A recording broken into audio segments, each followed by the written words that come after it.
Shalom saudaraku, bolehkah berbahasa roh dalam ibadah? Pada masa kini ada tuduhan bahwa bahasa roh yang digunakan dalam ibadah khususnya di kalangan gereja Pentakosta dan karismatik itu palsu. Alasannya, karena bahasa roh yang asli harus ada yang menafsirkannya sehingga dimengerti oleh seluruh jemaat. Berarti orang yang berbahasa roh dalam ibadah tanpa ada yang menafsirkan sebenarnya sedang melanggar firman Allah dan berdosa.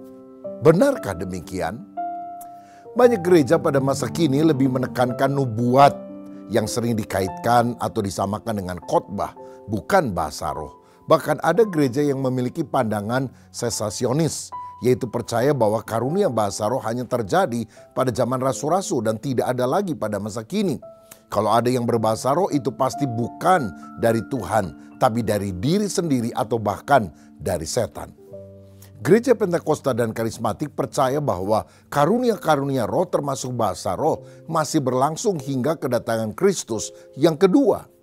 Bahasa roh juga bisa digunakan baik dalam saat teduh pribadi maupun dalam momen doa atau pujian spontan di ibadah bersama. Orang Pentakosta dan karismatik percaya bahwa bahasa roh adalah tanda baptisan Roh Kudus seperti yang dialami para murid di hari Pentakosta, Kisah Rasul 2 ayat yang keempat, di rumah Cornelius, Kisah 10 ayat 46, dan dalam pelayanan Paulus di kota Efesus, Kisah Para Rasul 19 ayat yang ke-6. Bahasa roh juga bisa berupa doa pribadi ataupun penyembahan bersama karena tidak seorang pun yang mengerti bahasanya kecuali Allah. 1 Korintus 14 ayat 2 berkata, siapa yang berkata-kata dengan bahasa roh tidak berkata-kata kepada manusia, tetapi kepada Allah. Sebab tidak ada seorang pun yang mengerti bahasanya. Oleh roh ia mengucapkan hal-hal yang rahasia.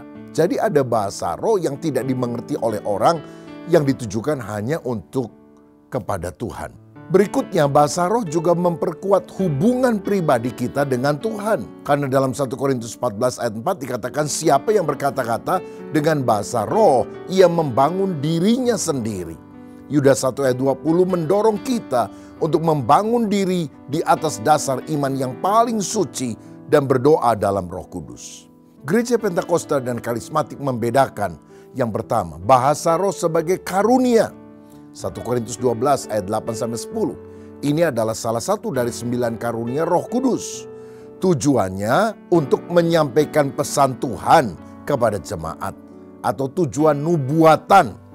Sehingga harus ada yang menafsirkannya. 1 Korintus 14 ayat 27-28 berkata, jika ada yang berkata-kata dengan bahasa roh, biarlah 2 atau sebanyak-banyaknya 3 orang. Seorang demi seorang, dan harus ada seorang lain untuk menafsirkannya. Jika tidak ada orang yang dapat menafsirkannya, hendaklah mereka berdiam diri dalam pertemuan jemaat dan hanya boleh berkata-kata kepada dirinya sendiri dan kepada Allah. Itu bahasa roh jenis pertama. Yang kedua adalah bahasa roh sebagai tanda baptisan atau kepenuhan Roh Kudus. Misalnya 120 orang di loteng Yerusalem, Kisah Rasul 2 ayat 4. Beberapa orang di rumah Cornelius atau 12 orang di Efesus. Ini sering terjadi dalam doa pribadi atau penyembahan bersama dan tidak perlu penafsiran. Dalam 1 Korintus 14 ayat 2, Paulus menyebut bahwa berbahasa roh adalah berbicara kepada Tuhan, bukan kepada manusia. Dan tidak ada yang memahami kecuali roh Allah.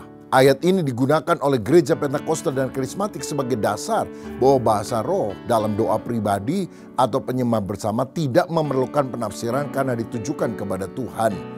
Ini lebih merupakan ekspresi penyembahan kepada Tuhan, bukan untuk menyampaikan pesan atau nubuatan kepada jemaat. Jadi, apakah berdoa dalam bahasa roh dalam ibadah bersama melanggar Alkitab?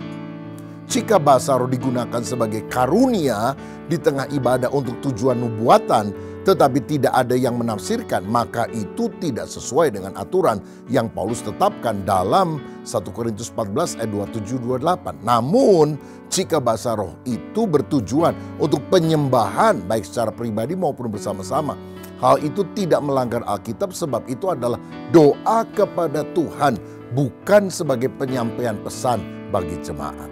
1 Korintus 14 ayat 39, berkata jangan melarang orang yang berkata-kata dalam bahasa roh. Namun menurut 1 Korintus 14 ayat 40 semuanya harus berlangsung dengan sopan dan teratur. Dalam prakteknya di gereja Pentakosta dan Karismatik penggunaan bahasa roh untuk membangun iman pribadi dalam ibadah itu sangat singkat.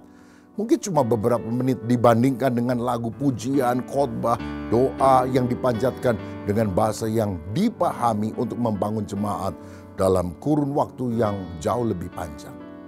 Melalui penjelasan ini saya berharap kita semua menghargai pandangan yang mungkin berbeda terhadap ayat Alkitab. Tapi janganlah kita saling menyalahkan atau menyerang karena tujuan penggunaan karunia roh itu adalah untuk membangun iman pribadi, membangun jemaat, dan membawa kemuliaan bagi nama Tuhan. Tuhan Yesus memberkati.